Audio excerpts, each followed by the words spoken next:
존경하는 국민 여러분, 코로나19로 대한민국이 위협받고 있습니다. 참으로 어려운 상황입니다.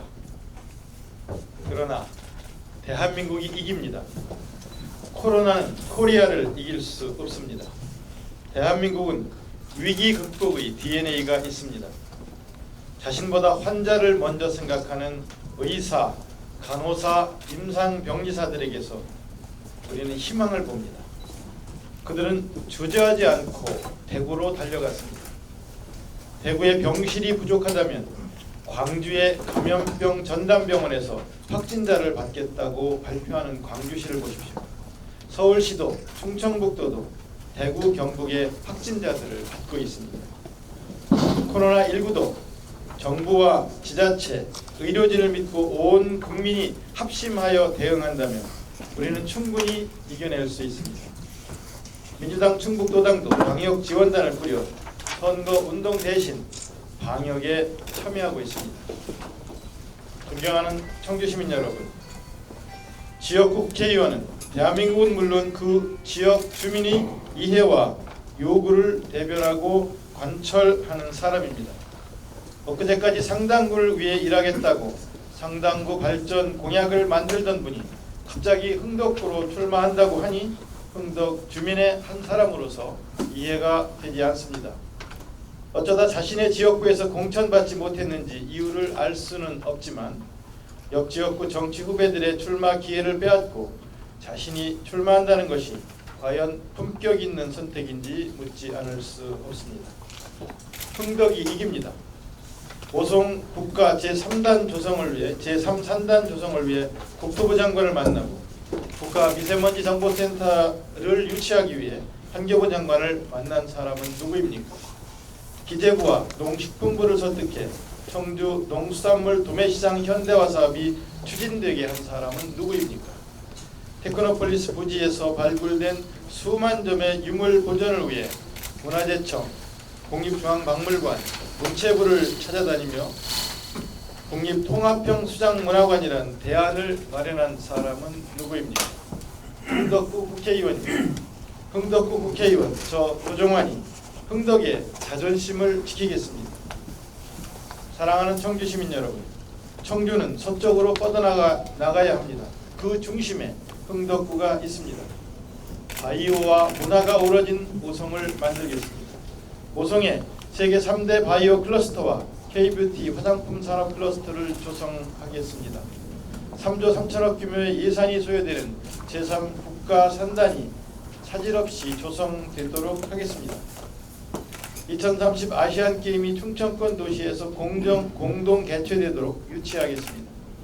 그리고 오송에 171억 규모의 다목적 체육관과 별도로 1만석 규모의 복합 실내 체육관을 건립하겠습니다. 흥덕구청이 들어서면서 흥덕구 행정의 중심지로 변모하게 될 강내와 현대화된 농수산물 시장이 들어서면서 새롭게 변모하게 될 목산에 각각 160억 원이 투입되는 농촌 중심지 활성화 사업을 유치하겠습니다. 복대이동에도 도시 재생 사업을 추진하고 쓰레기 매립장 부지에 생태 공원을 조성하겠습니다. 이런 일들은 중앙정부와 머리를 맞대어야 가능합니다. 지방자치단체, 시장, 도지사와 손발이 맞아야 가능합니다. 중앙정부의 충북과 청주의 현안을 설득하고 관철시킬 수 있는 힘있는 여당 의원이 필요합니다. 문재인 정부 초대 문체부 장관을 지낸 도정환이 그 역할을 해내겠습니다. 충북의 새로운 대표 일꾼 도정환이 지역 발전의 견인차가 되겠습니다. 청주가 도정환을 키워주었기 때문에 도정환이 청주를 더 크게 키울 수 있습니다. 존경하는 청주 시민 여러분, 개혁 세력이 이깁니다. 어느 정권이든 반드시 성공해야 합니다. 정권이 실패하면 국민이 불행해집니다. 많은 정권이 후반부에 실패하고 말았고 대통령은 불행하게 되곤 했습니다. 이런 불행의 반복은 멈춰야 합니다. 성공하는 정권을 만들어야 합니다. 문재인 정부 남은 2년이 실패하지 않도록 나라를 위해 온몸을 던져 일하겠습니다. 지난해 1년여 동안 사법개혁을 위해 개혁 세력 연합과 수구 보수 세력의 싸움을 지켜보셨을 겁니다. 개혁의 한 걸음을 내딛는 일, 겨우 한 발짝 앞으로 나가는 일이 얼마나 힘든지 국민 여러분이 잘 알고 계십니다. 누가 개혁으로 가려고 하는지, 누가 그 앞길에 팔짱을 끼고 들어 누운 채 막아섰는지 청주시민 여러분도 잘 알고 계십니다. 사법개혁에 이어 정치개혁, 국회개혁도 지속적으로 추진해야 합니다.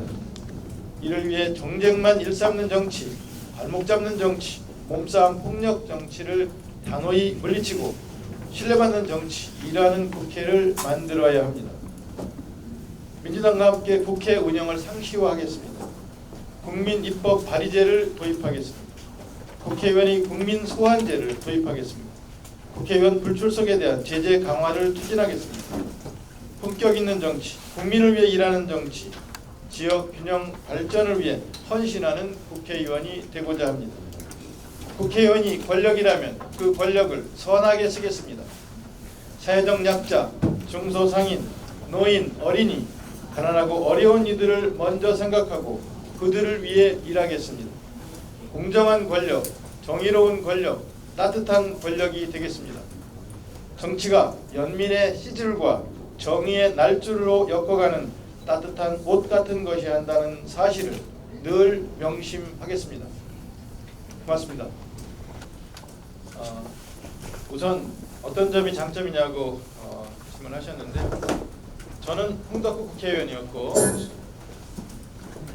정 의원님은 상당구 국회의원이셨습니다. 지금까지 상당구의 미래 비전을 준비하셨고 상당구 공약을 만들다가 갑자기 지난주에 홍덕구로 출마를 하셨기 때문에, 저는 홍덕구에 일하면서 홍덕구의 현안, 홍덕구의 과제, 홍덕구의 지속적으로 추진해야 될 사업들에 대해서 지금까지 일을 해왔고 또 세세하게 알고 있고 추진하고 있는 이 일을 제대로 완성하기 위한 경로들을 어떻게 가져가야 하는지, 누구를 만나서 어떻게 해결해야 되는지를 저는 상당구 국회의원보다 더 잘 알고 있습니다. 그 점이 우선 첫 번째 저의 장점이라고 할까요? 제가 더 나은 점이라고 할까요? 그런 거라고 생각을 하고요. 지역 현안에 대해서 잘 모르실 거라고 생각합니다.